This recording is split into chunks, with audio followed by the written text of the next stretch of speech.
Hey, what's going on, Fantasy Flavor Podcast listeners, YouTube viewers? What's up? My name is Dylan Thomas. Today I'm going to be walking you through here with 10 lovely gentlemen and Trenton Roberts. And today we're going to have some fun with this Fantasy Flavor Superflex rookie mock draft. How are we all doing today? Good. We're doing great. Good, I'm man. good. Thanks for having us. And just so Alright. the Thank you. listeners All know good. that we had drafted the same, we had a draft before the NFL draft with the same group of people. A couple of guys changed. So it will be good to see how, our rankings have changed before and after. That was the whole purpose of this exercise. Yeah, it's going to be awesome to see how things change due to the NFL draft. And so, just a reminder for everybody, please introduce yourself, where we can find you before you make your pick. If you want to plug anything, feel free. And with that being said, I think we can actually start here with Titans fan with the rookie 101. Who are you going and why? Hello, everyone. I'm Alex. I'm in about 4 dynasty leagues right now. And this pick comes down to 2 players. It'll kind of depend on your roster too, though. Of course, with this being super flex, I'm gonna go Joe Burrow. But if I had, say, at least two established quarterbacks and a third one that I could rotate in throughout the season if need be, the pick would be Clyde Edwards-Helaire. But just because that Chiefs landing spot is amazing, like. And in full PPR leagues, he's going to get 70 catches minimum, I think, in that offense. But I think it could be closer to 80 or 90, honestly. And that's just going to be free points, plus all the touchdown upside of being in the Chiefs offense and attached to Patrick Mahomes for the next 5 years. Because let's be honest, there's no way they're going to not re-sign Patrick Mahomes. But that being said, I am going to take Joe Burrow because Cincinnati Bengals took him. I don't want to take the risk of Tua with his injury history and all that. The NFL clearly didn't want to take that risk, so I'm going to go with Joe Burrow. All right, awesome. And next up, we have Steve here at the 102. Yeah, hi everyone. Name's Stephen Wright, co-host of the Trust Your Board podcast. You can follow us on Twitter at Trust Your Board.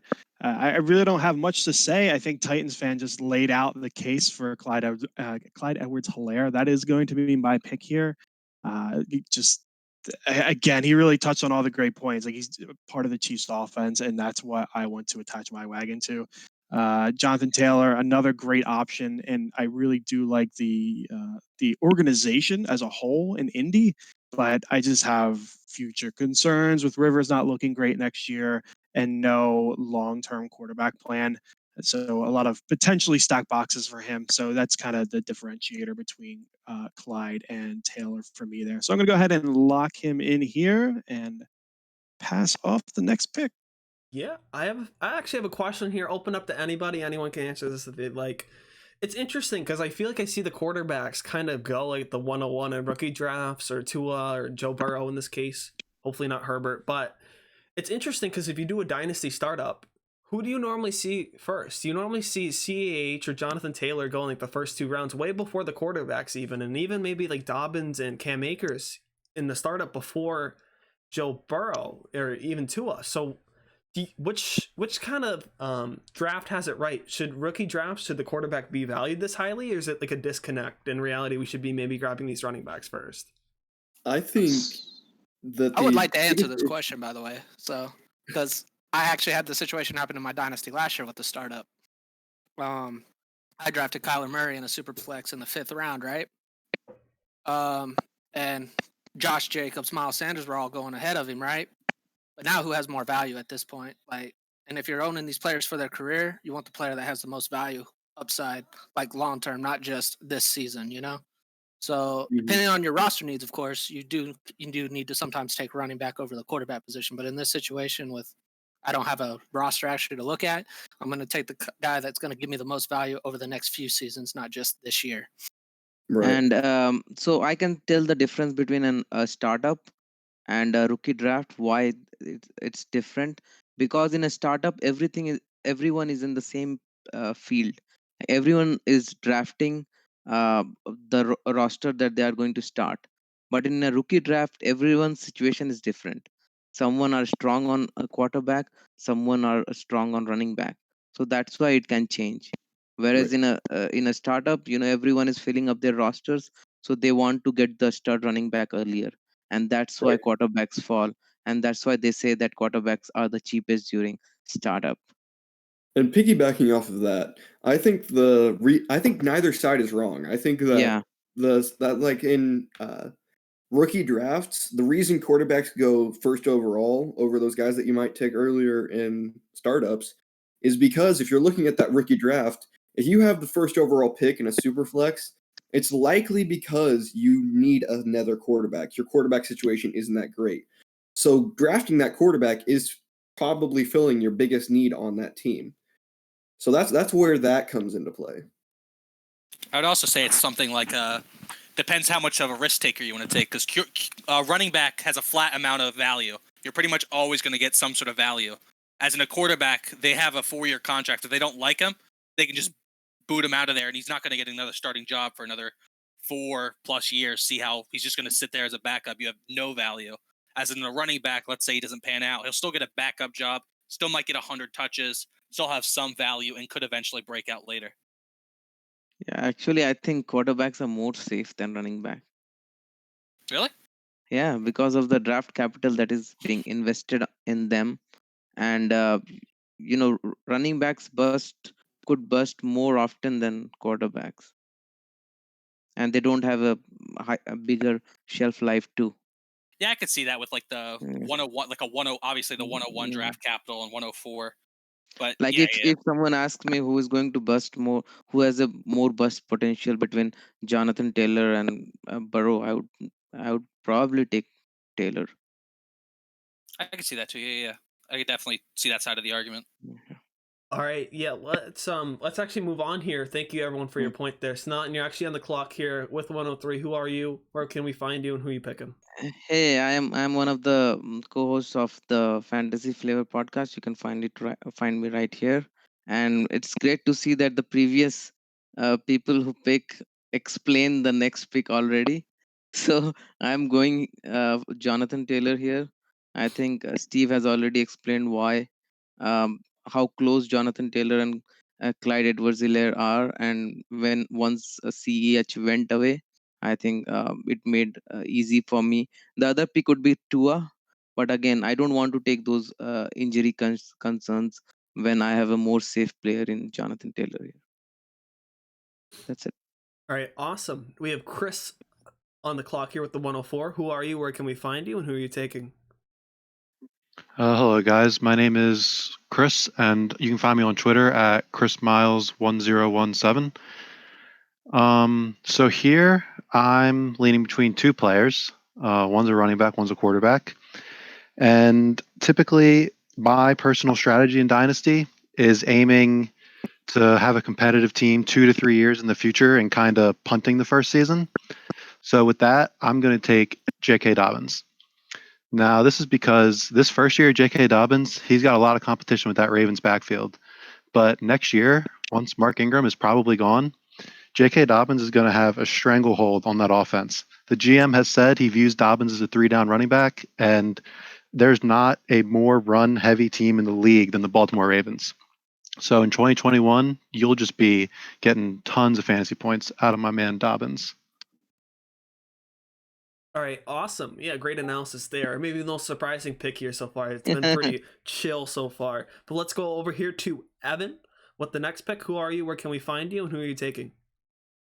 My name's Evan Care. You can find me on Twitter at Evan_Care_.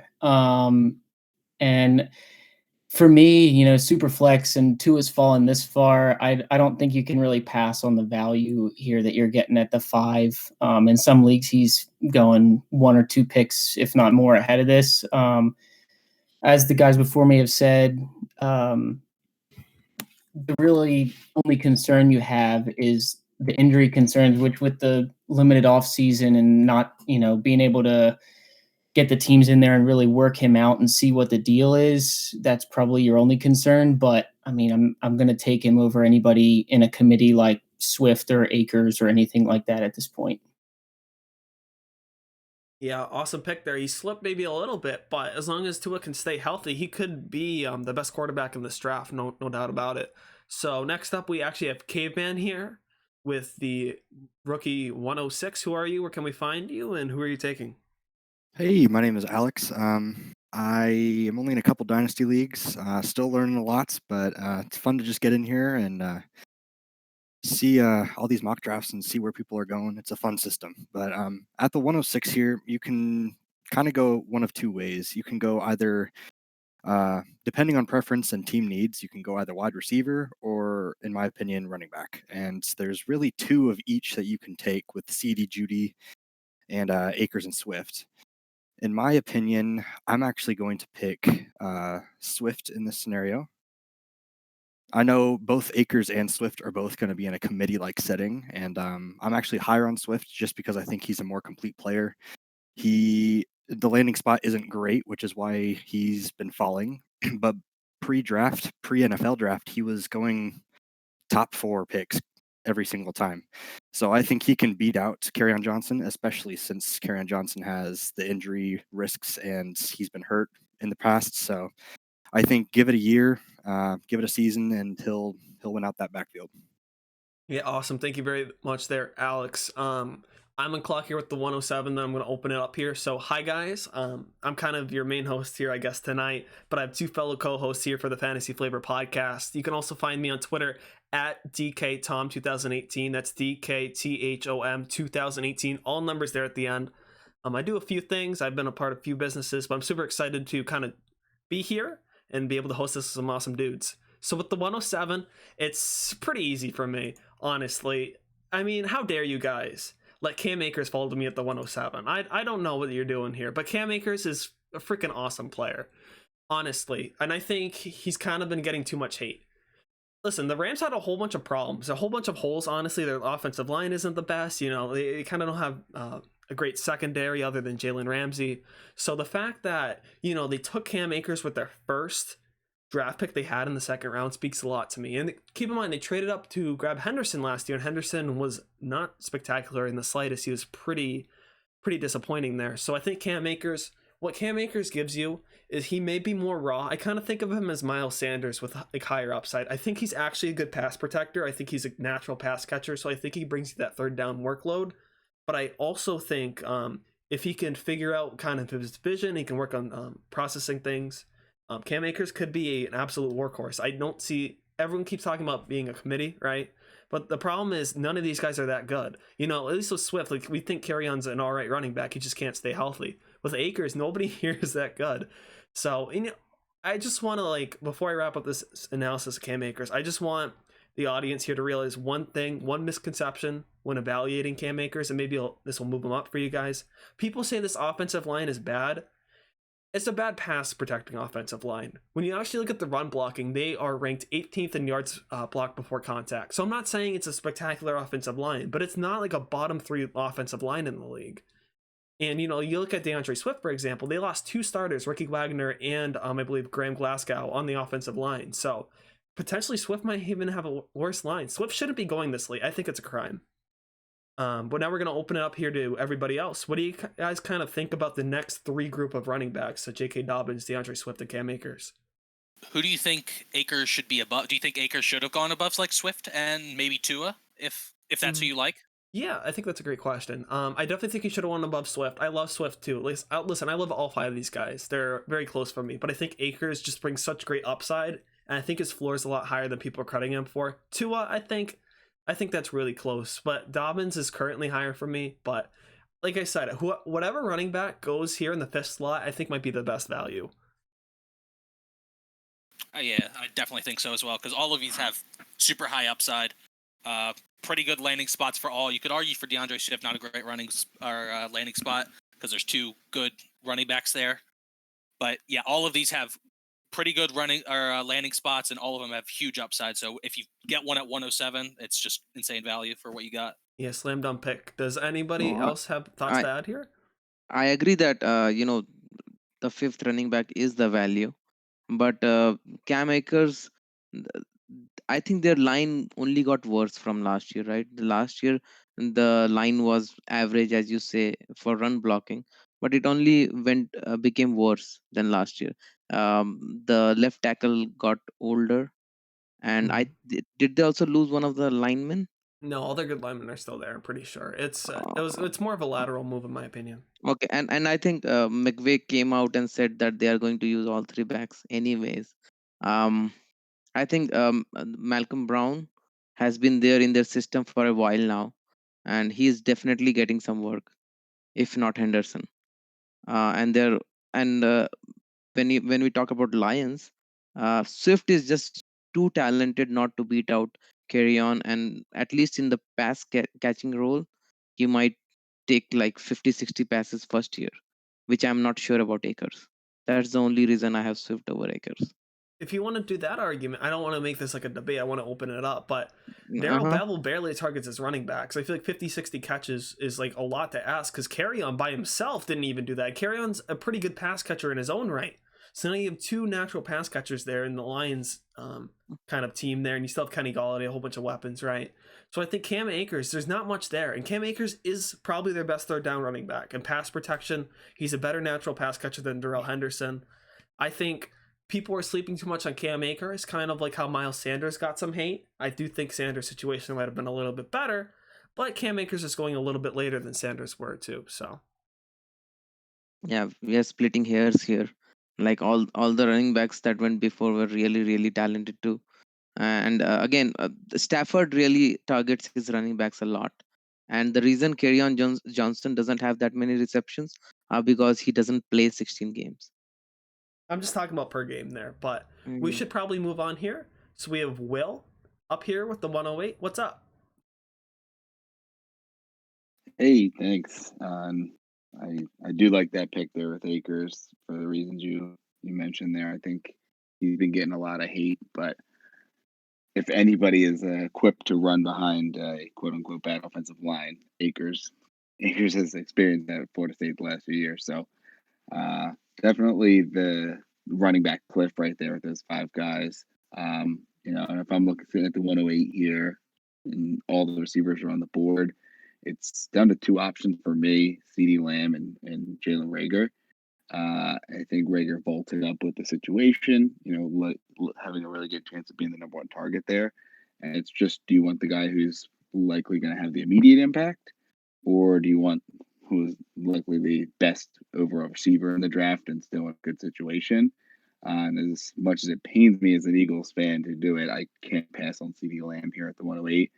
I think he may be somewhat limited upside here year one with the other two receivers there, but I think he's the best receiver in that receiving core, better than Cooper, better than Gallup. So it's an easy pick here for CeeDee Lamb. And, he easily, could be on par with Reagor year one, but I think after, maybe 2 to 3 years, there's a good chance that Cooper and or Gallup are gone. And it's, the CeeDee Lamb show. So thrilled to get Lamb here at the 108. Yeah, that might. And, I was to tie it back to the beginning, co-host of the Trust Your Board podcast with Steve there. Okay, awesome. Thank you, Will. We have a Cooper Truther here. That's what I like to call him. Maybe we'll open that up in a bit. But next up, we have pmcready here on the clock with the 109. Who are you, and who are you taking? I'm Patrick McGrady. If you want to follow me, the only handle I have is on Twitch, A7Mars041791. And looking at the board, I am based on what Will said last time. CeeDee Lamb was one of my choices. Everything he said about Reagor is true too. But there is another receiver that I would like to add into that conversation, which is Jefferson, because I believe based on his talent, he can take over for all the targets that Diggs is leaving behind. There's a lot of open targets left in Minnesota. I think he'll pull right in and have just as much immediate impact as Reagor.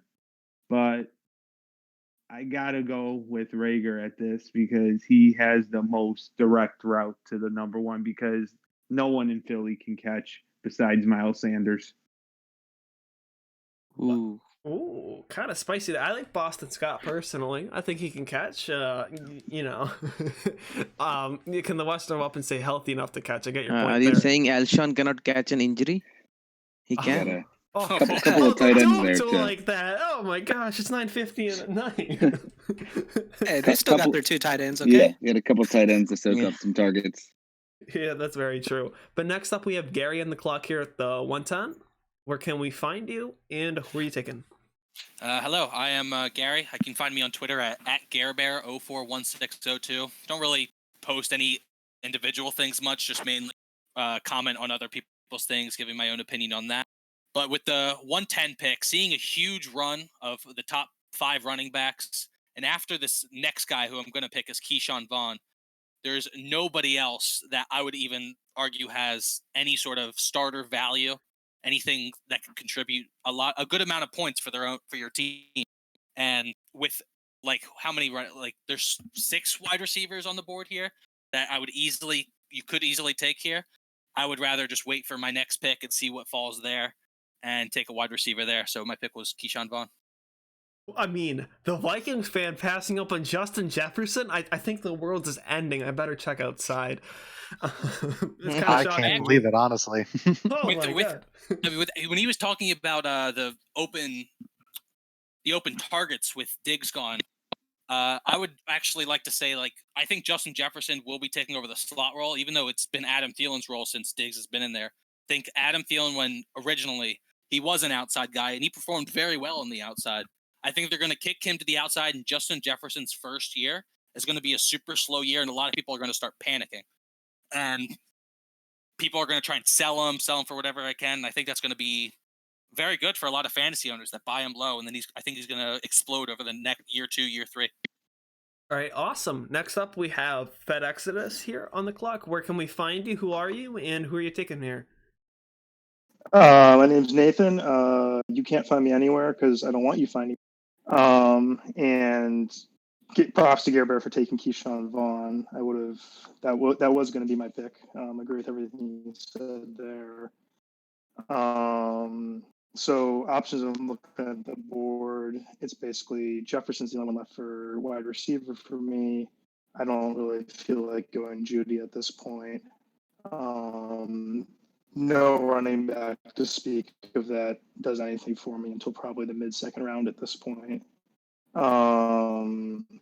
Obviously tight end, who cares right now? This class sucks for tight end.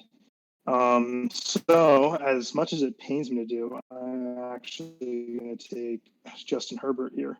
I don't really want to do it, but in terms of the quarterbacks left on the board, he's really the only one that's going to have immediate starter value. I don't think Tyrod Taylor is going to hold off their first round pick for more than a couple games.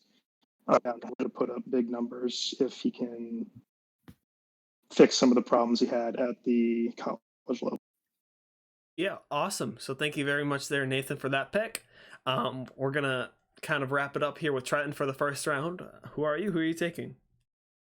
You guys know me. I don't have to introduce myself. But what about to the new viewers? Come on. Who are you? Fine, I'm Trenton. I'm the co-host here. The better co-host. Okay. Oh my god. Okay. But actually, I'm not going to lie. Fed just sniped me with Justin Herbert. I was looking at Justin Herbert. I love that landing spot because he has so many good weapons on that offense. However, he did leave my wide receiver 1 in this rookie class on the board. So I'm going to have to go with Jerry Judy here. Not Chase Jerry Claypool? Judy. No. Jerry Judy has a really good upside. He's going to an offense where, sure, he might not start out as the wide receiver 1, but he has the clear talent to develop into that top option and what I'm expecting to be a really, really much improved offense this upcoming season. Yeah, I completely agree with that. Since pretty much the whole rookie drafts has been starting, I've always had Jerry Judy at 101.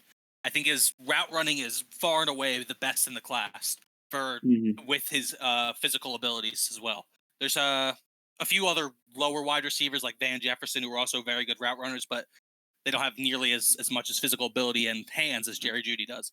I think Jerry Judy's route running is so much better than CeeDee Lamb's that it just puts him at that 101. And I think he'll easily take over that number 1 role in Denver and by the end of next year. Well, it's kind I of think spicy. yeah, I know half of us are split on Judy and Lamb, and I'm on the Judy side too, me and Trenton. But yeah, Dylan will definitely disagree with you here. No, I'm not on either. I'm on the Rager side, baby. Rager's my number one wide receiver and the 2020 rookie draft. Okay, I love me some Jalen Rager. CD Lamb's close. You're right. I'm lowest on Judy though. I kind of want to Can I ask offer you. some pushback? Yeah. So I just want to push back on Judy becoming the clear number one in Denver. I mean, are we just forgetting what Cortland Sutton did? I mean, they're complementary players. They're not the same player. Yeah. Cortland Sutton definitely fills that X role better than Judy does. I mean, Judy's still under 200 pounds. I mean, he's not going to be bodying up guys or, the possession type receiver. But I mean, he's very talented, great route running. So he's going to have a huge place on offense. They like him a lot, but it's not like he's going to become the alpha there with no competition at all. It could I happen. think Like, he could be that alpha. I'm looking at yeah, the situation more like what the Vikings have had previously with Stephon Diggs and Adam Thielen. I'm thinking it's going to be a 1A, 1B. And both of them are going to get a ton of targets. I think the offense is going to be improved enough that even if whoever ends up getting the second most targets on that team is going to be a very fantasy viable guy. honestly, I think it's too soon to tell, because until last year there was only one option there, and we don't know who Locke prefers more, the slot intermediate guy or the X receiver more. So I think this year will be more telling as to whether he can overtake Sutton or not. I think it's just too soon. I Yeah, also think that he's probably going to spread out more because there's a lot of receiving targets there. For example, is going to take some work. And don't sleep on Hamler. He's a pretty good talent too there. I think Judy goes to the slot. Yeah, Judy will play the slot. He did that a lot at Alabama too. That's kind of why I think he gets a little bit too much hype, because he did play the slot a lot. He wasn't even the number one on his team his final year. That was Devonta Smith. So it's just, I think it was a good landing spot for Judy, but I don't think he possesses that same upside that a CeeDee Lamb or a Jalen Rager does. Of potentially, CeeDee Lamb might not be the alpha right now, but he plays like an alpha. That's kind of his role in an offense. Jalen Rager, same thing. Justin Jefferson, there's a conversation between him and Judy, but I think they're all so close. It's very close. I don't fault anybody, but I do think there's a right order, and that's obviously my order. But I can't fault anyone for having a wrong order. I think the X factor is potentially Locke, though. Like we're talking about those three receivers. You have Wentz, you have Dak, and then you have Locke. So you really have to be trusting in Locke to be able to spread it around to all those weapons that we talked about too. Yeah. We just have to hope he unlocks his full potential. Hey. Oh my God. Nice. I was waiting on that. I was waiting when does a cheesy line comes out of your mouth. Oh geez. I kind of have a quick other question here before we begin the second round. It's something I want to talk about. How do we feel Keyshawn Vaughan going kind of here in between, or maybe even ahead of some of these receivers like CeeDee Lamb, Jalen Rager, Jerry Judy? Obviously, he went before. Is that justified, or is Vaughan not the same talent and he should slide a little bit later? That was early to me. As the person that's picked him, I would also say it's somewhat early. But I think the drop off of running backs is so huge that the value just skyrockets for me at the 110. With so many wide receivers still on the board that are completely viable and could easily be a top 30 guy just this upcoming next season, I will happily take a running back who will be a top 30 guy. Yeah, I mean, I hear that argument, but I personally, after the first 5 running backs, have 9 wide receivers ranked ahead of Vaughn. I just think that they're all going to be, they all have very high upside, and I don't know, Vaughn's kind of in a crowded room, and I would just rather take him in I think he would be there. I'd rather take Judy, Higgins, Ruggs, like a bunch of people over Keyshawn Vaughan. Honestly, I think Vaughan has a higher upside than those receivers, but he has a very low floor too. So he's a higher risk. I think in this offense, if he hits, he's going to get the James White role easily. So I can see the upside in year 1 itself. But again, it is possible that he just flames out because his profile is not that great. And also, they also have Rojo there. and so many receivers. So we'll see. Yeah, and as Sanatan mentioned in the beginning, this is a similar group of people that we did our previous draft with before the draft, and Keyshawn Vaughan actually went to 211. So Yeah, he jumped up a little bit more than a round. So I think just looking at the board, he's probably the biggest winner post-draft out of everybody. could be. Well, Yeah. besides CEH. Yes. No, CH was going round 1. But late. He was Yeah, going but like not one. Yeah. 101. I mean, Yeah, I that's agree. ridiculous.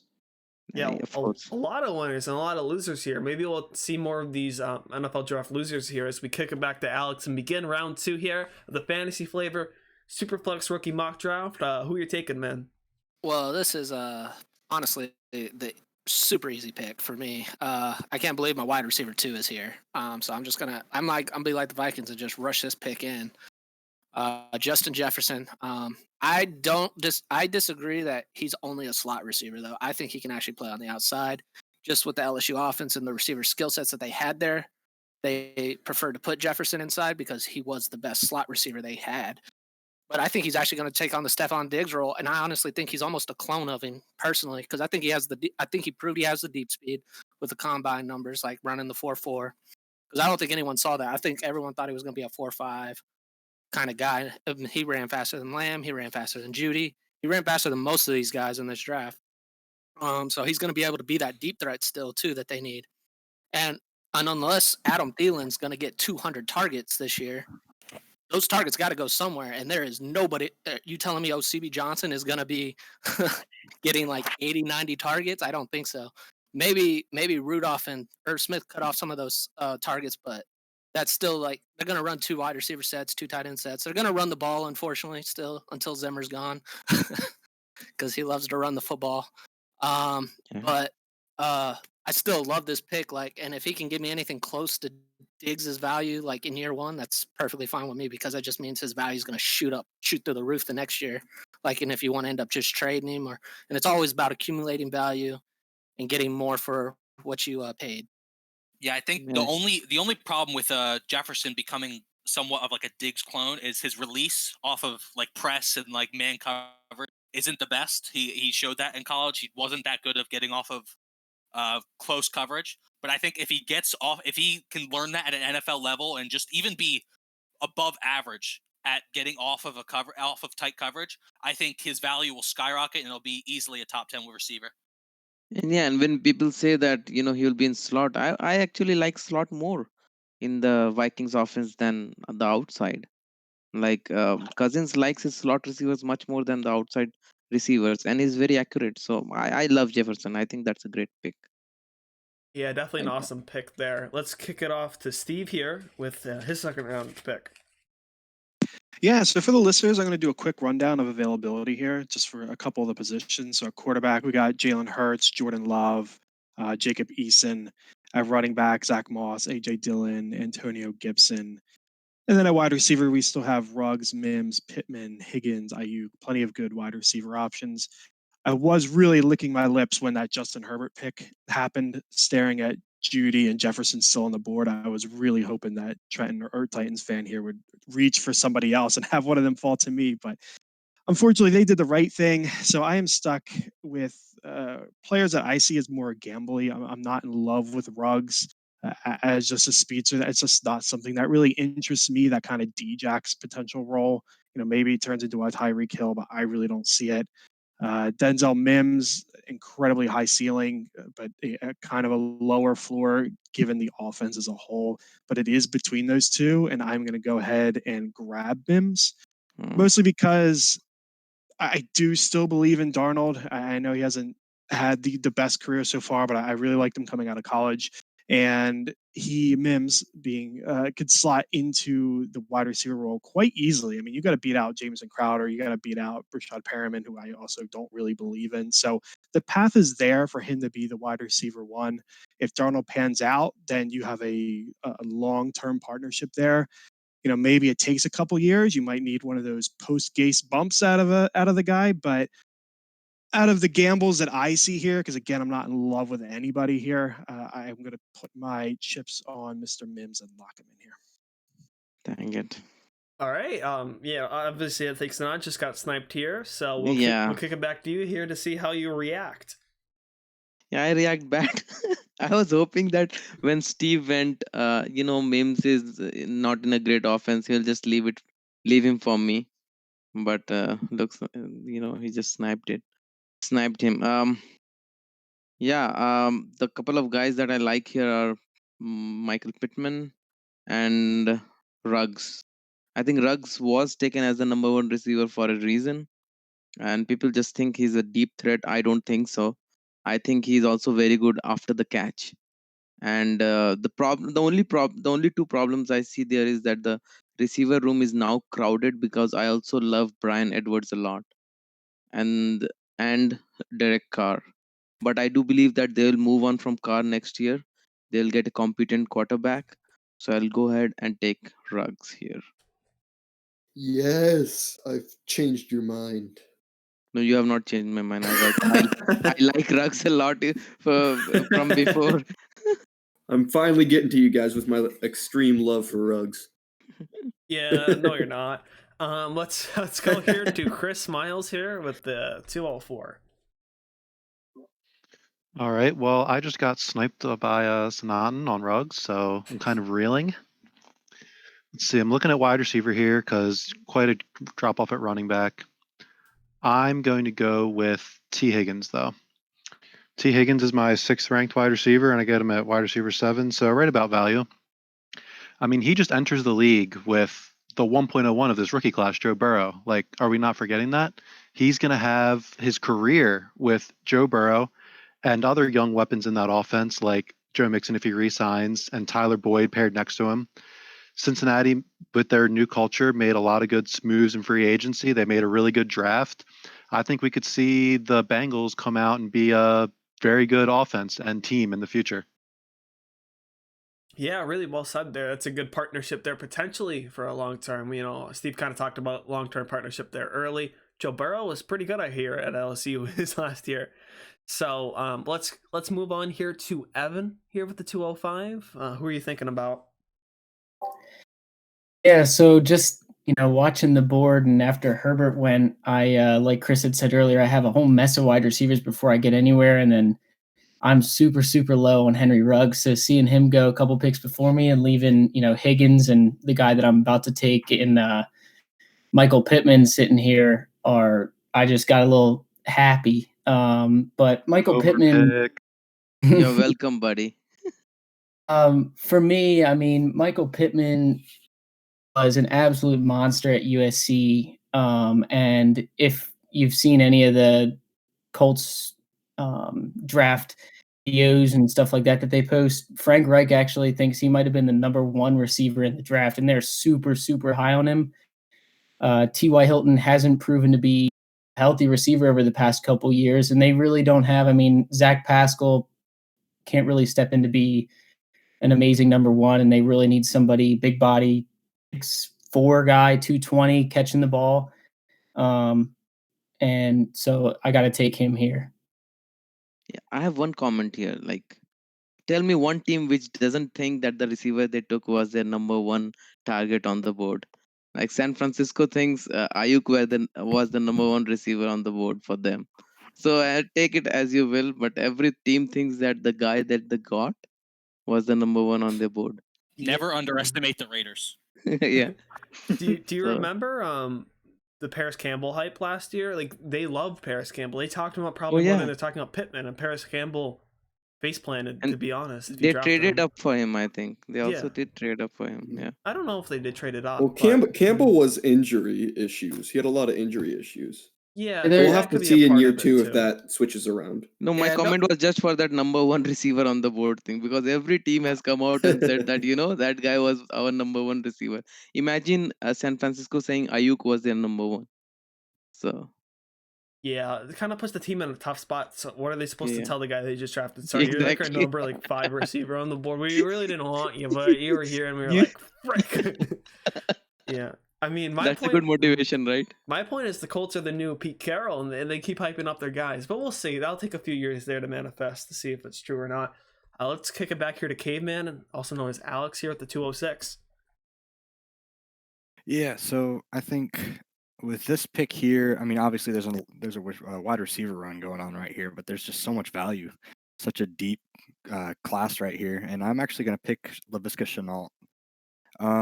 The landing spot I think is okay with Jacksonville. They got DJ Chark down there, but otherwise they don't really have anyone else. And I think Laviska Shenault can actually step up and be that wide receiver too, assuming he can stay healthy, and add to that Minshew mania that's going to go down in there in Jacksonville.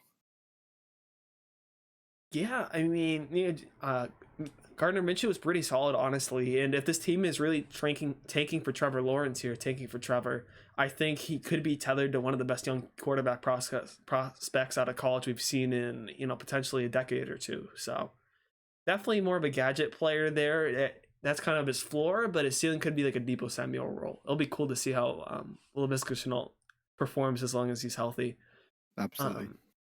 Back to me here with the 207. I'm chilling, man. I'm liking this draft. There's like two names I want to talk about here. Last time we did this, I believe I took Jordan Love with this pick.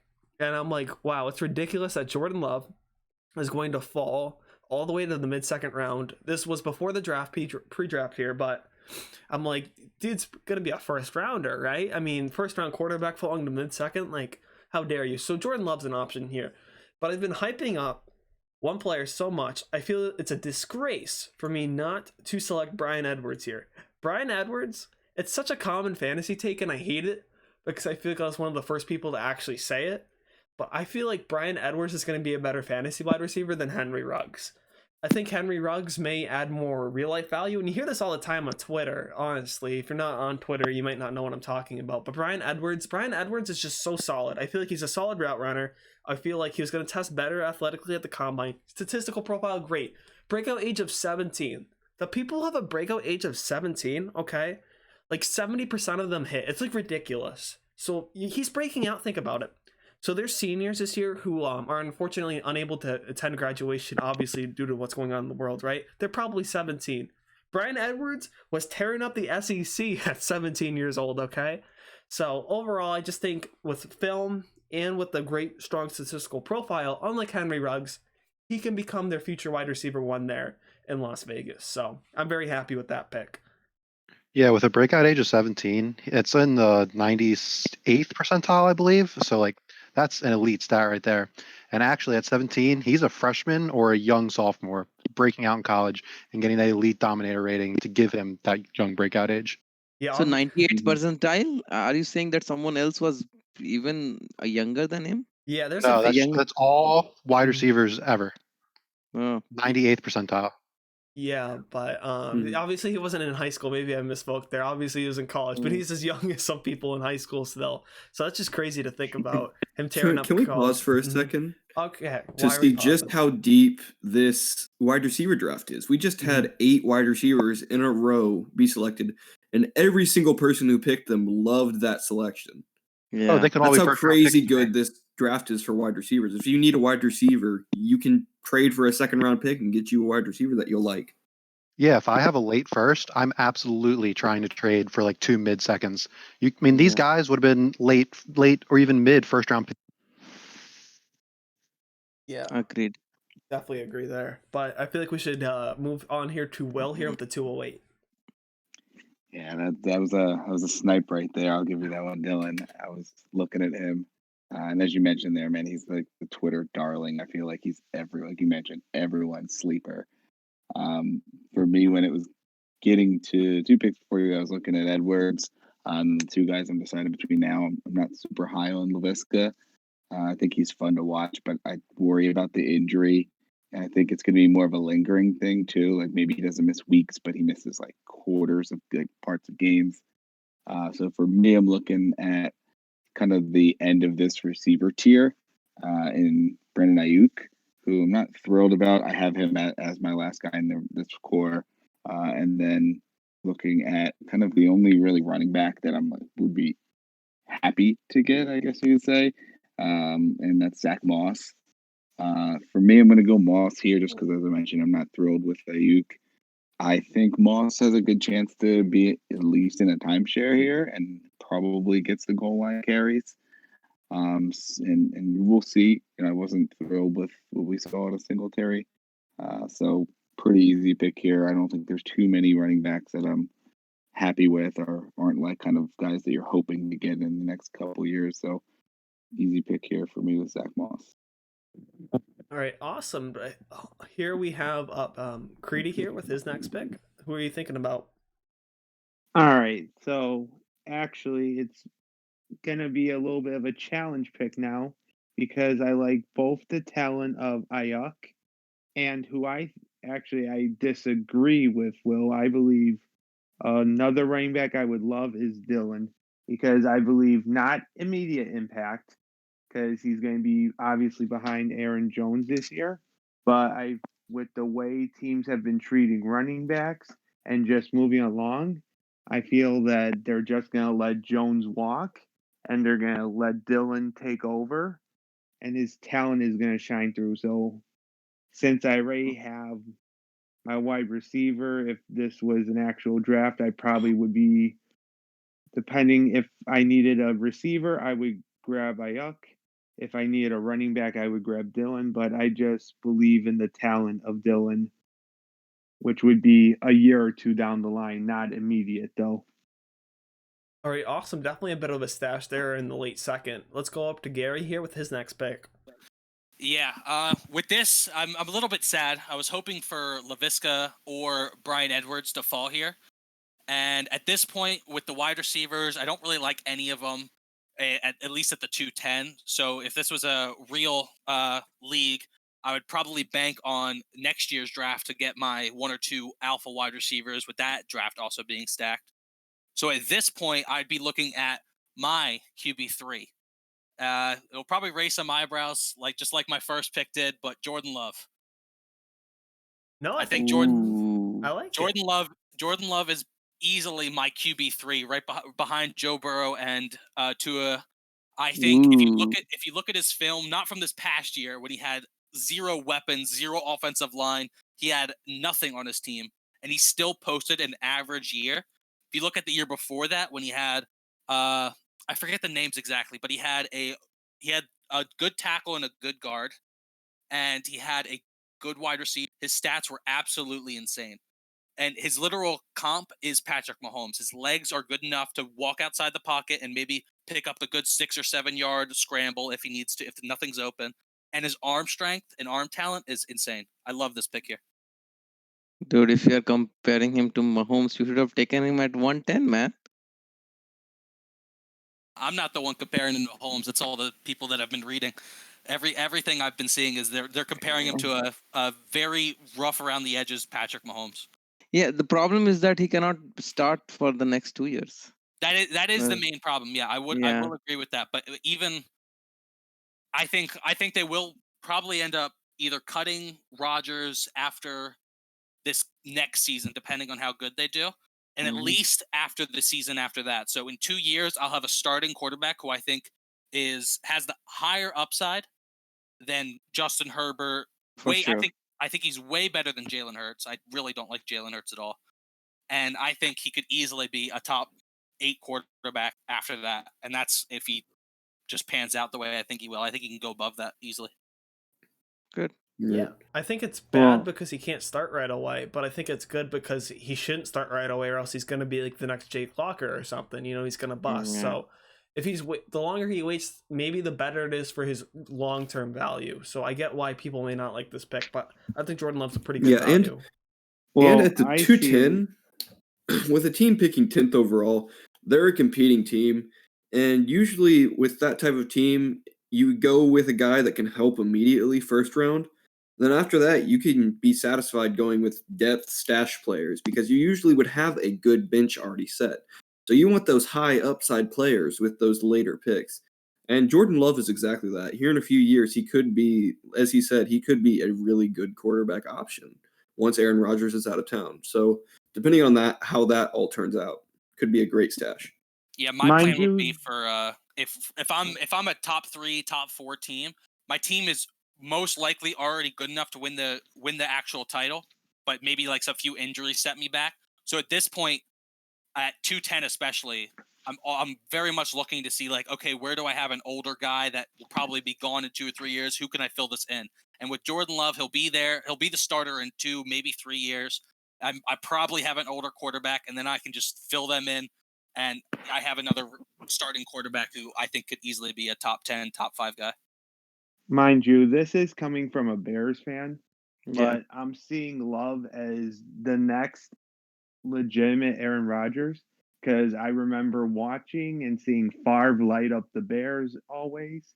Then Rodgers sat a few years behind Favre, learned what he could, came in, blew up the league. I have a weird feeling that history is going to repeat itself and Love's going to come off in a few years just lighting up the scoreboard. This is a Vikings fan who picked him too. That's true. Let's move on here to Nathan with his second round pick. All right. So looking at the board, Ayuk's really the only receiver worth the damn left. Not in the whole draft, but at least at this draft slot. Way too early for me to get on the KJ Hamler train yet. Zach Moss would have been in consideration. He's gone, obviously. So the next running back I really am considering now is Anthony McFarland. I think he easily slots in front of Jalen Samuels, no issue there. And James Conner is made of glass. So it's going to be real easy for McFarland to take over a starting role or even have value while Conner's on the field. That being said, I'm not taking either of them. I'm taking my quarterback 3, who is Jalen Hurts. I disagree with Garbert on the Jordan Love Jalen Hurts train. Jalen Hurts is a much better athlete, so when I'm looking at quarterback, I'm definitely considering rushing. That's what makes Josh Allen valuable, especially in a super flex league like this. I think the situation, although it's horrible, is still better than Green Bay. I don't think he'll be able to supplant Carson Wentz, but I think there's a much better chance that Carson Wentz can't stay healthy as he hasn't been able to the last few years. And I think Jalen Hurts actually has some chance to slot into a Taysom Hill type role. So worst case scenario, I can get some type of value for him if I have, my 2 starting quarterbacks go down or I need someone for a bye week or something. I might be able to get something out of Jalen Hurts there. But I do think he is a better quarterback than Jordan Love, at least coming out. And that rushing ability is insane. I mean, it's probably somewhere in between Lamar Jackson and Kyler Murray on that front. Yeah, I agree with Fed on most of what is said. The only thing is that I think Love has a quicker path to start, and that's why I would prefer Love over Hurts. Otherwise, I think Hurts is better than Love myself too. I think Hurts is definitely overall the better athlete. He's definitely quicker, but I think the difference. But Jordan Love is no slouch of an athlete either. He can still. He's definitely not. He's obviously worse than Patrick Mahomes as an athlete right now because he's like a little baby compared to Patrick Mahomes. But he can still get a good 5-yard rush and scramble out, walk out. But his arm talent is so much better, in my opinion, to Jalen Hurts that I think he's just insane levels above him. All right, awesome. All right. So let's move on here. Trenton with the last pick in the second round. Hello? Trenton, where are you, man? I always mute myself. I'm back. Oh my. All right. Best co-host. Yeah. But I was really hoping this guy would fall because my next best wide receiver on my rookie draft board is actually the second Bronco wide receiver that was drafted after Judy. So I can't exactly go KJ Hamler here, who is my next best guy, because that would be conflicting against the guy I just took in the first round. So I'm going to go with the wide receiver right below him on the draft board, who is those 2 are the last 2 in this clear tier for me. So I'll have to go with Brandon Ayuk here. He's going into an offense, a decent offense. Sure, it's run first, but he's going to be that guy that comes in right away as the clear wide receiver 2, maybe even pushing for the wide receiver 1 if Debo struggles early on. So we'll have to see how that turns out, but they did move up for Ayuk. They like him, and I really think he has the upside to really pan out well for them. All right, awesome. So that's been a pretty good second round here. I say let's move on here to the third round. Let's try to pick up the pace. Let's make it a little bit quicker here. We're going strong here, 55 minutes in. Thank you guys so much for listening so far. We're going to try to kind of speed run this next third and fourth round here. So back to you, Titans fan, Alex. Who are you taking here? For this pick here, I'm going to take Anthony McFarland.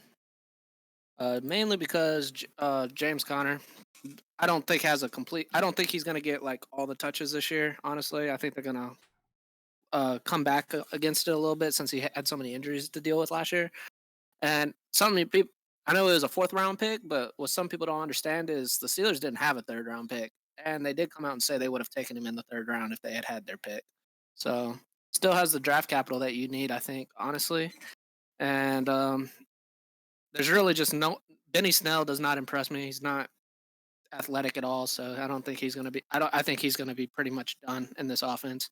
So I think it'll be James Conner and then maybe Jalen Samuels and McFarland, but I don't think Conner stays healthy anyways, and I think he's done after the season regardless. All right, awesome. Steve, you're up next.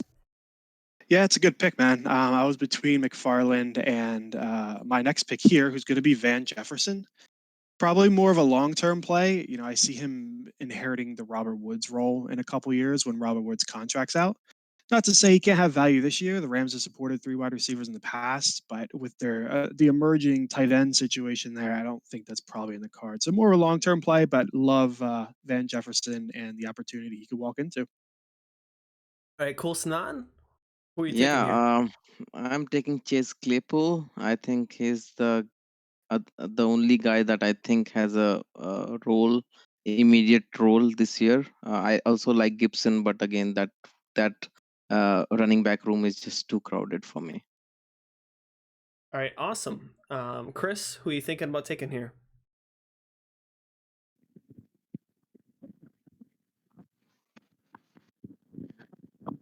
Chris, are you on mute? I hear noise coming from him.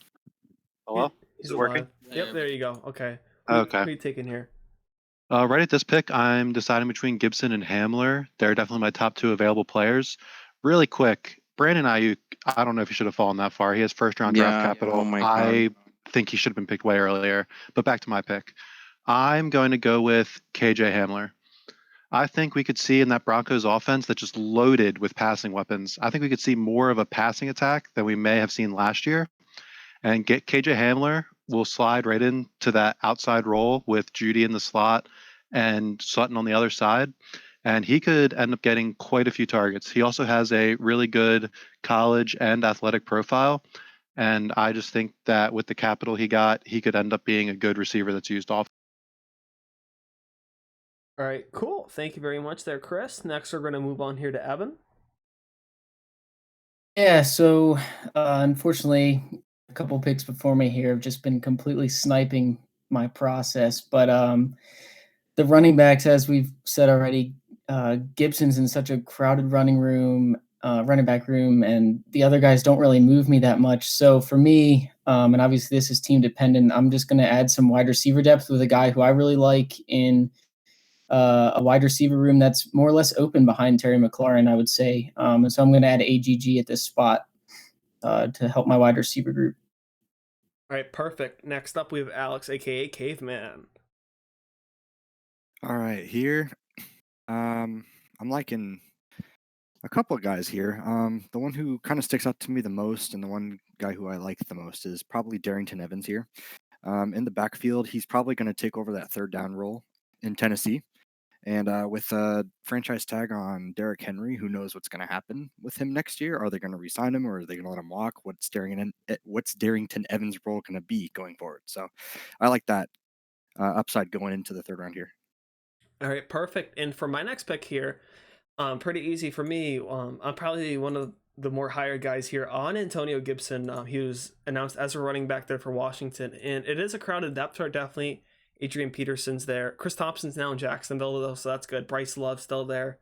Added in Peyton Barber, and of course Darius Geis. But I think talent wins out, and I do think Geis is the most talented, but I also know he can't stay healthy. So if he can't stay healthy, then the next most talented guy there is Antonio Gibson, who's more than just a running back. You can line him up out wide. He kind of reminds me of having a David Johnson type ceiling there. It's just a complete mismatch option there. Especially considering he ran, I believe, like a 4.39 at 230 pounds-ish. So he's just a beast. And that's all I have to say. I think this is kind of an upside pick. I realize it could bust, but in the 3rd round, everybody's going to bust pretty much. So Next up, we have Will here with his pick. Yeah, so not too many guys I'm thrilled about here in to be an impact here year one. So at this point, I'm kind of looking for upside shots, guys that can maybe help me down the road. And the player that I was hoping there once I saw a couple running backs go is DJ Dallas would have been around. I'm happy to still see him there. Drafted from Miami to the Seattle Seahawks. I think it's a good situation to be in for him to have an impact in 2021 likely. Maybe it's a chance this year if both of the running backs ahead of him and Carson and Penny can't get healthy as they both were injured here in the offseason. But he seems like a guy that, if they let Carson walk and Penny can't get healthy, could take over that backfield in 2021. So we'll go DJ Dallas. All right, awesome. Next here up, we have Creedy here with his 309. All right, looking at the board, there's not really much running back and receivers left. And seeing how I would be around if I was drafting, I'd be around the top. I probably would go into what I think I would probably just go and take the top tight end, who I believe will make a big impact this season. And for the next few seasons, he could be very well. And I gotta go with a bear. Oh, I knew that. I had told everyone that you are going to pick Cole Kmet earlier.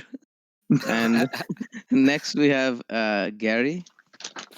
Yeah, with some of the guys I was looking at being sniped, like Antonio Gibson, I was really hoping to get him because of the injury-prone Darius Geis, and I do think he's the second best running back in that room after this next coming year, with Adrian Peterson probably retiring after this year. Not really sure what I think I'm going to pick, but I think I'm going to go with a guy who in a year or two could have insane value, especially for a late round, third round pick. The other two guys I'm looking at are Joshua Kelly and Tyler Johnson, which easily could have a role in this coming year and get some value. But the guy I'm going to go with is Jacob Eason. Could potentially become a starting quarterback in a year or two, and his value will just skyrocket. And I might be able to trade him during that offseason. He gets announced as a starting quarterback, because I'm not fully confident that he could become a consistent, very good starter. But the value of potentially getting a starting quarterback in a year or two, I'll take it. Yep, that's what we are looking for in the end of third round. Great pick there. Next we have a Fed, aka Nathan. You want to go ahead? Yep. So right here, probably gonna end up taking a running back. After this last kind of set of receiver, especially KJ Hamler went, I don't really have anything until we get to Devin Duvernay, and I think it's still a little too soon for him. I really want to hit the button on Adam Troutman. He's the best tight end prospect in the class. I still just think it's a little too early, though. So I'm going to end up taking Joshua Kelly. As much as I love Austin Eckler, he doesn't have that stereotypical, 3-down type body composition that you'd expect. I think Joshua Kelly is also a very good to great athlete. Well, not great, but very good. And I think that he'll have an opportunity to do something this year, and hopefully down the line as well. Yep. Let's move on to the last pick of the third round. We have our own host, Trenton. Yeah. I disagree. I think it's not too early for Troutman here, and that's going to be my pick. He's going to a New Orleans offense who have historically been decent spots for tight ends. So hopefully he pans out well. He's my tight end 2 in the class, and he's honestly the only guy left on my board that is really a really good fit for a third round prospect that I would be comfortable with here. All right, awesome. So thank you so much here for the third round. I'm going to open up here. Awesome. We have one more round here left. Thank you so much to our listeners. Who's was kind of the most shocking pick here for you guys? Cole Kmet for me. Yeah. I think that's pretty easy. I think overall in the actual real life game of football, Cole Kmet is the best tight end in the class. But fantasy wise, I think it's Troutman. I think Troutman's the better pass catcher and went to a better a better team for a tight end. They had New Orleans has 0 tight ends. Really, I don't think Jared Cook's a decent fantasy guy, but he'll retire after this year. Yeah. Adam Troutman has that immediate starting job. I think Cole Kmet's going to be more of that safety blanket guy who's blocking a lot, throwing little check downs. He's not going to get targeted a lot. So Gary, you said that you're shocked. Do you see the logo on top of the guy who picked him? You should not be so shocked. As classic Bear fans, I guess. Yeah. Classic Bear fans. Jeez. Yeah. All right. Here, I'm gonna try to defend myself a little bit. Sure. But I'm a the Bears reason fan. why I was saying that is last season I noticed that Nagy, and Trubisky, they love their tight ends, but they just didn't have a tight end who could catch last year. And Now they're 10. historically, Jimmy Graham is not a phenomenal, amazing pass catcher.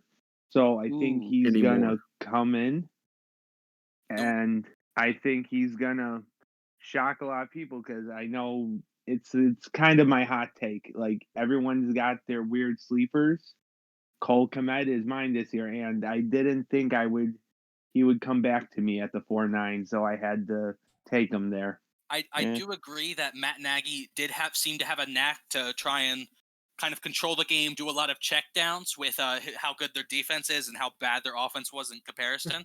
But the problem was with Nick Foles getting introduced into the mix. Let's say he becomes a starter. Nick Foles really likes checking down to his running backs. If you look at his 4 games in Jacksonville, Leonard Fournette's targets went up from about an average of 5 or 6 a game to about 12 to 15 a game with Nick Foles in compared to Gardner Minshew. I think he also likes his tight end, and I think we should not waste so much time on Cole Kmet. I think we can move on. Yeah, I mean, there's about 50 tight ends there in Chicago. So, Chicago's got a big brain, 2 crap quarterbacks, tight end by committee. Who can blame them? So let's start off the 4th round here with Alex. Your final pick of the draft. Who do you have so far on your team before you guys make your next pick here, and who are you going to take? So far I got Joe Burrow, the top quarterback, Justin Jefferson, and Anthony McFarland.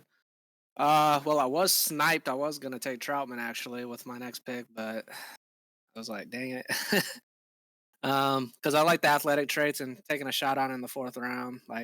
It's a guy that's probably not going to make it in the league, but if you're going to shoot for upside in these rounds, right? So, but with this next pick, I'm going to take Devin Duvernay, attach myself to the Baltimore offense and a wide open wide receiver core. Because besides Hollywood Brown, is there really anybody there? Miles Boykins didn't really do anything. So see if he can't take that slot job too, potentially, whenever they're in 3 receiver sets, maybe and Hollywood Brown's not a target machine either on top of it. He's more of a deep threat. So. All right, cool. Let's move on here to Steve with his final pick. Who do you have in your team so far, and who are you taking? Yeah, so my team consists of Clyde Edwards-Helaire, Denzel Mims, and Van Jefferson. Was really hoping Easton fell to me so I can add extreme value at quarterback. But Gary made a good pick there, so I will go ahead and take my shot on a final running back here, and I'm going to go ahead and add Pirine, running back for the Jets. Simply based on past comments from Adam Gase, he doesn't seem to love Le'Veon Bell that much. So I think it's feasible that Bell is in his last season with the Jets and he'll get cut or traded and moved along. And I don't know if P. Ryan's going to be the guy there, but he has the opportunity. So that's where I'm going to place my bet. All right, cool. Kicking back here to Sanatan here. Yeah, but right now I have Jonathan Taylor in my 1st round, Henry Ruggs in my 2nd, and Chase Claypool in my 3rd. And I don't really like most of the players on the board here, but I'm going to take a tight end from New England where there is an opportunity, and I'm going to take the 2nd tight end that they took, which is Dalton Keene. Smart. I think they also took a tight end named Devin Asiasi, but I think Dalton Keene has better profile and higher upside. All right, cool. Next up, we have Chris here with his pick. So my team right now is J.K. Dobbins, T. Higgins, and K.J. Hamler. And in rookie drafts, I like to get wide receivers in those middle rounds, and then the later 4th and 5th, I like to go running back because you can see what you have like early. You'll know after that first year whether they hit or not. For the most cases, you're not stuck waiting on a wide receiver you took late to break out for a couple years. So I'm going to go ahead and take a running back, and I'm going to take Eno Benjamin. I think that in Arizona, with them having franchise tag Drake, he could be gone next year. And then Eno Benjamin's only competition for the starting role is Edmonds. I think Eno Benjamin is a great talent. I had him up in my top 6 running backs pre-draft, but the draft spot wasn't as good for 2020. But in 2021 and in the future, Eno could be a starting running back. All right, awesome. Next up, we have here Evan with his last pick.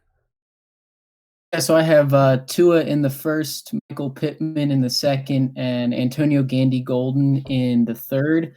Unfortunately, both the running backs that I was hoping kind of fell to me were sniped yet again. So I'm just going to take the best value, and I'll go the opposite of what was said from Dalton Keene. I actually think Devin Asiasi is going to be the top tight end in New England, so I'm going to take him here.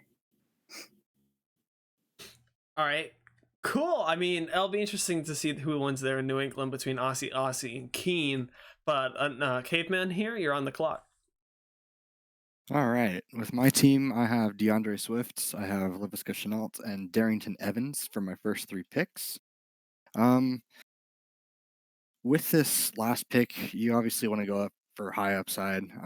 There's one guy who I liked in one of my leagues that I was drafting in. He slipped right by me, and I didn't see him at all, but I'm going to pick Lynn Bowden right here. Dang. Yeah, right. Lynn Bowden in the mid 4th round. I did not see him too. Right? The sleeper has like their ADP all messed up, and I was not going to forget it this time. He'll play that kind of like Swiss Army knife role in Vegas. They've obviously loaded up on a bunch of different weapons here in the draft. And yeah, I think he can turn into like a Randall Cobb type role in that Raiders offense. That'd be definitely an interesting role to see Lynn Bowden in there. He's announced as a running back, so will he be kind of a third down back there? Will he be? He's kind of a wildcat guy. So for me here at the 407, my team so far here is Cam Akers, Brian Edwards, Antonio Gibson. I'm loving my team so far. And for me, I got sniped a few. I wanted Dalton Keene. I liked Eno Benjamin. Both kind of didn't go where I wanted it to. So I'm going to go Tyler Johnson here. I just think, talking kind of how Caveman did with purely upside, Tyler Johnson broke out at such a young age there at Minnesota, was super productive, kind of tanked his own value, didn't drop out of the Senior Bowl, didn't do the combine, a whole bunch of things. But Tampa Bay is an all right landing spot, not the best. There's obviously 2 alphas there, but he does have Tom Brady, and Tyler Johnson was pretty good at a young age. And if you look at Tampa, they don't really have a third wide receiver there. So could he potentially come in and be that wide receiver 3 for them day one? It's definitely a potential there. And for a 4th round selection, I'm cool with it. I actually really like that, honestly, for the value here. I think it'll almost play like a. I think their offense will almost be like the LA Rams offense, where they have the 2 good wide receivers on the outside and then Cooper Kupp in the middle who can get targets. I obviously don't think he'll get nearly as many targets as Cooper Kupp did last year, because I think their team is just overall better than what the Rams was last year, and so they won't need that many targets to their safety blanket. But I think he could definitely get like a solid 60, 70 targets. Yeah, I mean, because that, I'm ecstatic here with the 4th round selection. Well, what's your team looking like so far, and who you're taking here with the 408? Yeah, so I've got CD Lamb in the 1st round, Zach Moss in the 2nd round, and DJ Dallas in the 3rd round. And you made the pick easy for me here. I was looking at 2 guys, Tyler Johnson there at Tampa, and KJ Hill. Don't love the draft capital. 7th round pick's never someone you are thrilled to get, but I think there's really not a ton of competition for the wide receiver 3 there. You really just have Mike Williams and Keenan Allen, and we'll see how Keenan Allen actually is there. I think he's got a path to be just like a solid depth piece for your fantasy team. So pretty easy pick here. KJ Hill to the Chargers. All right, cool. Let's move it on here to Creedy's last pick. All right, so if I didn't get Cole Kmet this one, my sleeper tight end I was going to go with was actually Moss. because I believe after next season he'll emerge as another tight end, since obviously Jordan Reed can never stay healthy and he would slip right in there. But honestly, I have to go with fourth pick, highest upside player I see left on the board, which is going to be my pick. I'm going to go in the first round I picked Rager, second round Dillon, third round Komet, and this one I'm going Anthony Gordon because he comes in and all it takes, Russell's up there in age, and he's the backup to Russell. You got him to say what? That's super spicy. Wait, I love this Russell is pick. up. No, I like this pick, but Russell is up in age. I mean, I don't know about that, but I do like this pick. That's when I said what? I was like, what? I like Anthony Gordon, but Yeah. the theory No, I like the was, pick. I like the pick. yeah. Well, it was kind of similar thing with Dak Prescott. I took him late in rookie drafts, but like Tony Romo, everyone thought he had, a couple years left. He had a weird injury and got hurt. I mean, Seattle, Russell Wilson could be done in the next, not done, but declining in the next 3 to 4 years. And No, Anthony but Gordon is a no. great high upside quarterback. I think he's a great stash as a late Superflex rookie draft. I agree with everything, but Russell Wilson is not going anywhere. He's just amazing. I don't know. They kind of got rid of their two best offensive linemen. They're all, Jalen Hurts is going late second. Why can't Anthony Gordon go late fourth? So, you know what? I will anything can defend the pick. Not necessarily the reasoning, but I will defend the pick. No, me too. I like the pick. Mhm. As I said, my what was only for the Russell Wilson's age. Yeah, that was, I don't know about that. Yeah, that one was a little crazy. But, Gary, your last pick here? Yeah. Now, normally in this sort of scenario, let's say this was like a 5-round draft plus, I would probably take who I have the best tight end available right now, which is Thaddeus Moss. But since there's only 2 picks left and there's 3 tight ends that I like right now and would take as a stash, I'm going to take who right now I think could easily be a number 2 wide receiver in for this team in a year or two, because both the other 2 options are very old, and that's going to be Quintez Cephas. The other 2, they have Kenny Golladay, who is 27, 26. He'll be good for a while, but then they have Marvin Jones Jr., who's 30, and Danny Amendola, who is 34. I think this guy has insanely high upside. If he can prove it in Detroit, by next year he could be number 2. They're number 2. Yeah, I like it a lot. They're definitely an interesting stash. Now we're up here with Fed for his last pick. Oh, yeah. So my draft so far, I double dipped at quarterback with Herbert and Hurts. So, one that has starter potential pretty much immediately. And then Hurts is much more of a developmental player. Joshua Kelly for someone who I think can get on the field and do some damage at running back. Before I make this pick, I'd like to call attention to something Chris said earlier about trying to take running backs, especially in the late round of the draft. That was really smart in terms of knowing what your return on your investments way earlier, so you're not, holding on to someone like I am, Justin Watson, going into the third year, where you're still not sure if they're going to hit or not, or as a already just off the roster after 1 or 2 years. That being said, if I was going to go tight end, he has the best athletic profile left. The only problem with him is that with the insane athletic profile, he wasn't that productive, which makes me really nervous. So he doesn't really do it for me. So I'm going to go Jason Huntley. I would have thought about going Gabriel Davis for Buffalo too at receiver, but just what Chris said about taking running backs in the late rounds really resonated with me. And then I think Jason Huntley definitely has a role on that roster with speed in terms of being a change of pace type back. Obviously he's not Tariq Cohen or someone like that, but he has a chance to kind of carve out a role himself in that way. Hey, thanks, man. I appreciate the words, and glad I could affect your pick here. Yeah. Yeah, definitely. So Trenton, just like you are on the podcast Irrelevant, you can select the Mr. Irrelevant here. So who are you taking? All right. Well, I gotta show the Colts some love in this draft, but and this was a guy I was actually talking to you, but the other co-hosts about earlier, Yeah, we Colts thought you were making drafted up this. the name, man. We really thought Yeah, you were I thought I making up was the making name. up this name. Colts drafted him in the 6th round, and he was listed as, I believe, I forget who it was again, but he was one of their day 3 sleeper picks and one of Todd their McShay. guys that they liked, McShay. So they really liked him, and I'm gonna go with Desmond Pittman. He has some decent upside. He's a big receiver, and he's got good speed. He's got good hands. He's just a late round pick with high upside on a team that could use some more wide receivers. So, I mean, he definitely has the potential to fit in there and actually find a role here in a few years. That's just cruel. Who names their child Desmond Patman, whatever it is? Yeah, well, that was awesome. So thank you guys so much for being on here. Just kind of, obviously we're an hour and 20 minutes in here, so thank you guys for sticking it out. But my final kind of question here, just kind of, do you have any advice to anybody here, kind of how we should be tackling these rookie drafts? I think if you need a running back, like a tier 1 running back, I mean, you got to get into the top 6 or 7 picks. But other than that, if you need wide receiver, you got to mid, early second, trade back, get those mid, early second as much as you can and stock up there. Yeah, exactly. Mm-hmm.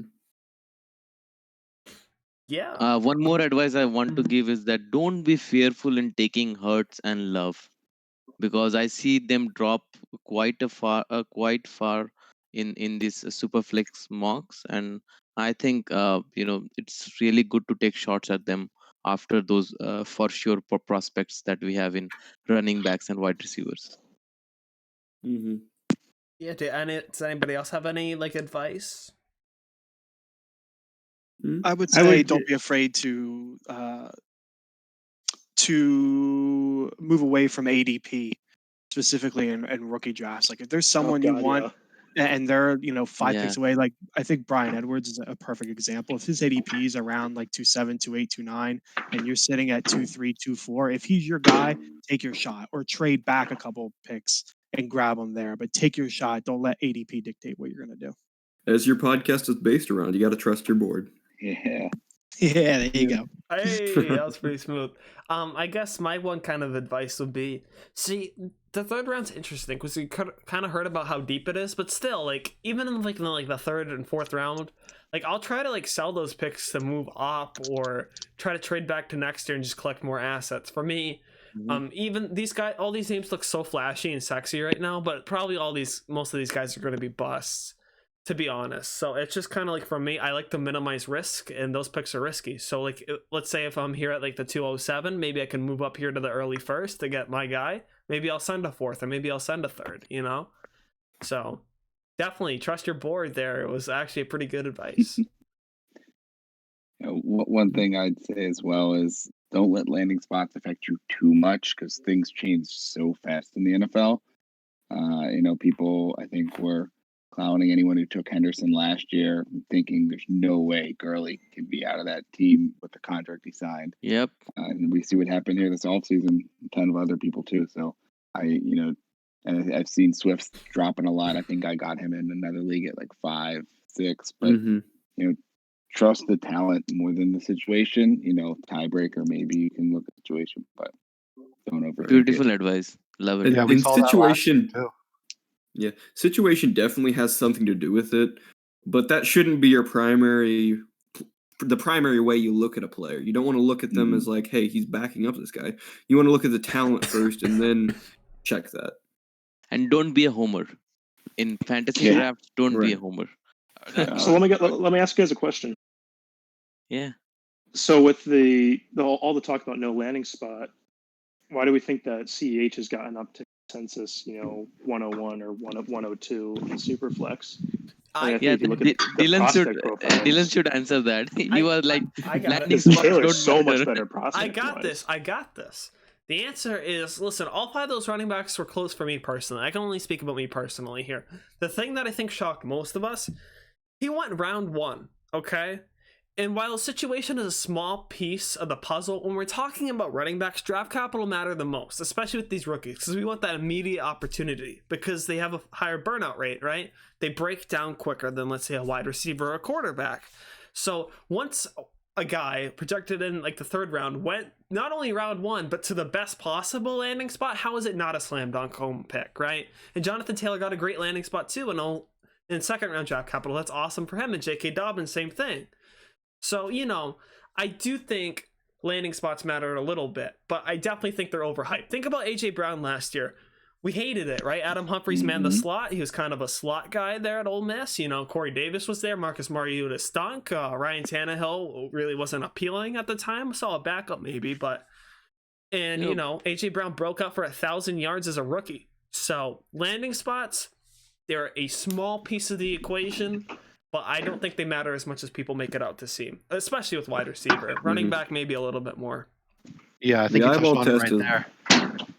AJ Brown is like the best example of landing spots don't matter theory though. So I you think just it's- yeah, I can't think take the it's best more- example and just prove your theory. I think landing spots do matter, Mhm. not as much as Right. people just say, or not as less as some people say. I think they do Yeah. matter. I think landing spots matter more in the later round picks. For example, like let's say you think someone like Antonio Gibson is a way better player than Anthony McFarland, but Anthony McFarland is playing behind James Conner made of glass.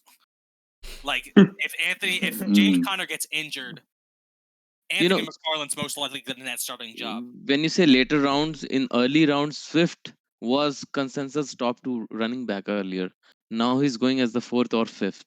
That matters because of the landing spot, right? I would say If that Swift- matters. That matters less, Yeah. definitely though. If That's Swift, why I think if Swift's one of the Swift, best I values in the would draft. yeah, if say- Swift went to Kansas City, I'm sure he was 101 for everyone, Mhm. and that's because of Yeah, the I landing thi- spot, I not think because of who- the capital.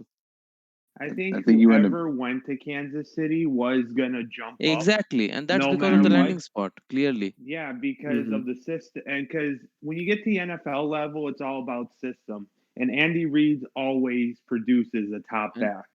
and trust me, Cam Akers, if he had gone to Kansas City, he would be 101. But like what I was Mhm. talking about with like later round guys, but let's say someone like Joshua Kelly or like Lynn Bowden, Eno Benjamin went to Pittsburgh, they're immediately going to that 3-1 spot yeah. instead of falling down to the 4. Oh I'm yeah, saying it matters. It matters definitely more. matters Yeah, more. yeah, Yeah. It agreed. matters somewhat with like the first round picks, but I think with the first round talent guys, like pretty much any of the wide receivers in the second round taken and all of the first round, if their landing spot won't affect them too much. Obviously, Kansas City running back was such a slam dunk. No matter who was getting taken there, their value would skyrocket.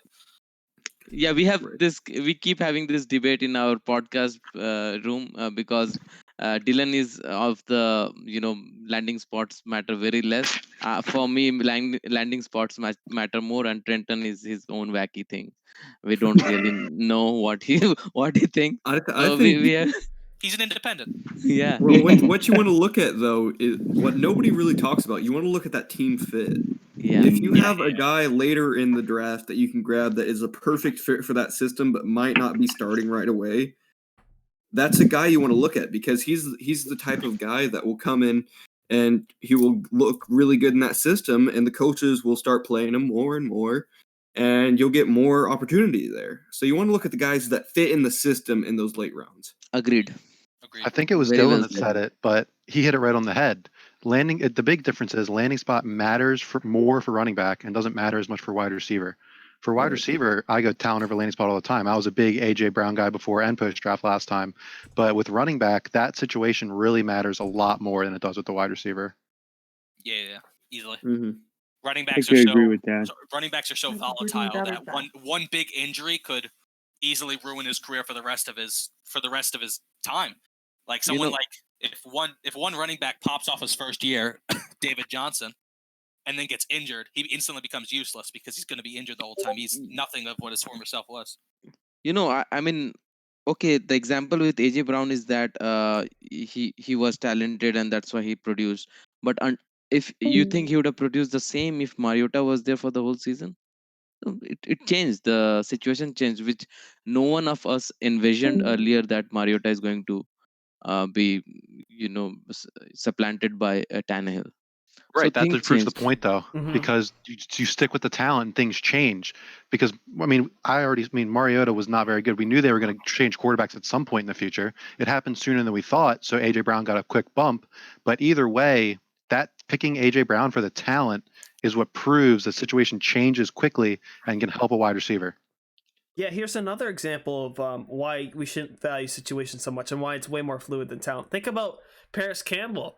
And I'm not obviously Paris Campbell face planted partially because of injury, but remember, he was Andrew Luck's potential number 1 wide receiver. What happens? Andrew Luck retires. Nobody can predict that. We can't predict fantasy football, right? It's not, and even you come up to me and you're like, there's so many variables in football. This is why we can't do statistical things, right? So why are we trying to predict it? The point isn't to hype up good situations. The point is situations are so fluid, they're going to change year to year like a snap of a finger. But with quarterbacks, it's not that fluid. Quarterback changes. Andrew Luck retiring doesn't happen every day. This was once in like 2 decades that this kind of a thing happened. But career-ending injuries and trades happen. With quarterback, it's very less likely, Steve. That's the only I'm just talking about quarterback situation, and those are the people that throw to wide receivers. I'm going to play a little bit of devil's advocate here because pre-draft, Jalen Reagor was wide receiver 4, maybe 5 in some people's eyes, and instantly shot up to 1 or 2 with the landing spot. That's the most. I was arguing the other point, but Jalen Reagor is the only example for this. For the landing spots do matter because landing in Philadelphia, obviously it's a bit of a 1 in a million because Philadelphia had no wide receivers and they got a wide receiver. So whoever was going to Philadelphia was immediately wide receiver 3, 4 at the lowest. But landing spots matter somewhat, but definitely less so for wide receivers and quarterbacks. All right, but I think we should wrap it up here. So thank you so much here for everybody who's joining. Their links will be in the description if you want to check it out. Also, the mock draft should be a link if you want to see it. Should also be down there in the description. If I forgot anything, just leave a comment or tweet at me at DKTom2018. Let me know, and I'll put it in there. So thank you guys so much for joining us here today. We really appreciate it. Thank you, Dylan. Thanks for having us. Thanks for having us. Thank you. Thank you very much. Yeah. Very fun. Right. Yeah, it was Thanks, just about the Dylan. podcast, but if anyone wants to discuss, we can keep discussing anything if you I'm have. fine with that, But yeah. Okay, awesome. So thank you so much to the listeners. Make sure to subscribe if you're on YouTube or podcast platforms. Leave a rating if you're on those podcast platforms. If you're on YouTube, please leave a like. It definitely helps out with the algorithm and helps us grow and make more content. So thank you so much. Have a fantastic